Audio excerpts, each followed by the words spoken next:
For 7 years, Westchester County has been locked in a battle with the Department of Housing and Urban Development, that over a consent decree that was designed to remove housing discrimination as well as the obstacles to fair housing when it comes to Westchester.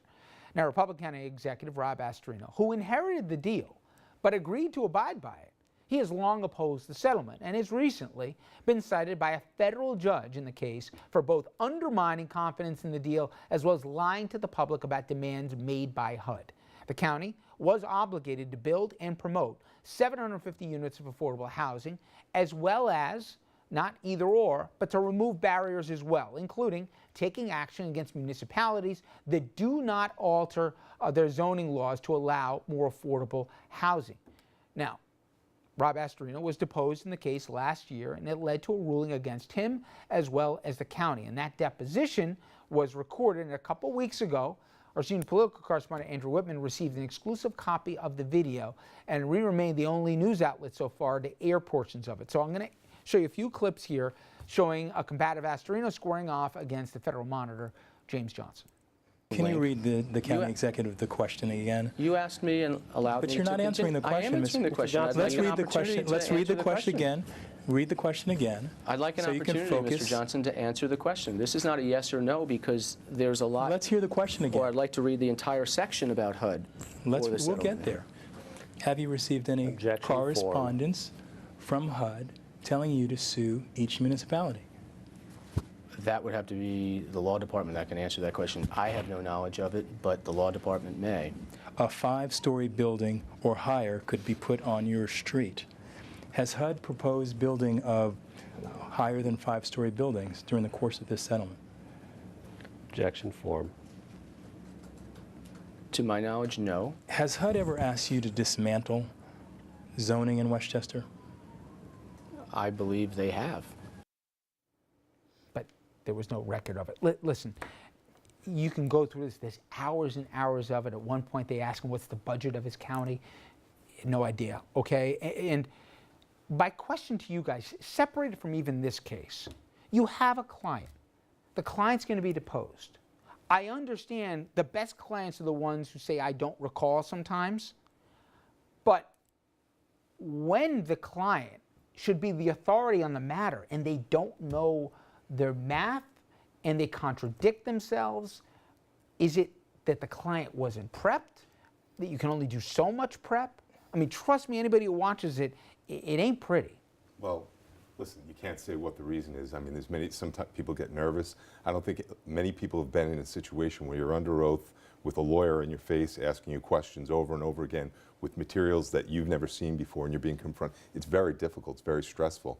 That's why the best thing to do when you're under oath is tell the truth, because the truth is always the truth. It's a politician, come on. So, well, yeah, so there's no set reason. I mean, the truth is why you're under oath. You just got to tell the truth.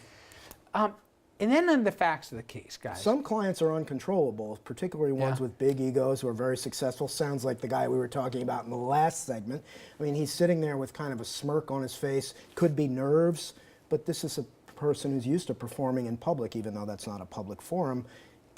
Wasn't a good look for him, was it? You guys have had fights with the feds, and I know there's not always love lost. But at the end of the day, feds, a big number in wins and a small number in losses.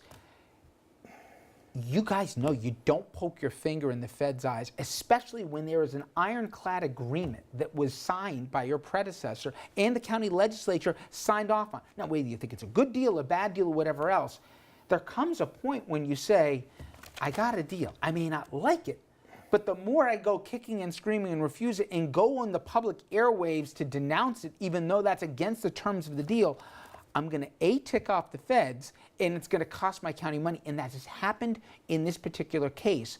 I just don't understand sometimes why people keep on digging, because legally there's no grounds that say you win. Well, there's a difference, obviously, between the legalities of it and the politics of it. Obviously, he thinks it's politically expedient, it will make him popular, and, you know, there's something to be said for a healthy pushback by a local entity against a potentially overreaching federal government. This is the dynamic that animates, I should say, our system of dual sovereignty. So I get it, but the problem is when you sign an agreement that says that you not only will abide by the terms here, but that you will actively embrace the deal, which was part of the language here, and work to basically because the towns are part of a county as an supposed to entity. publicize And it, you are right? supposed to do as follows.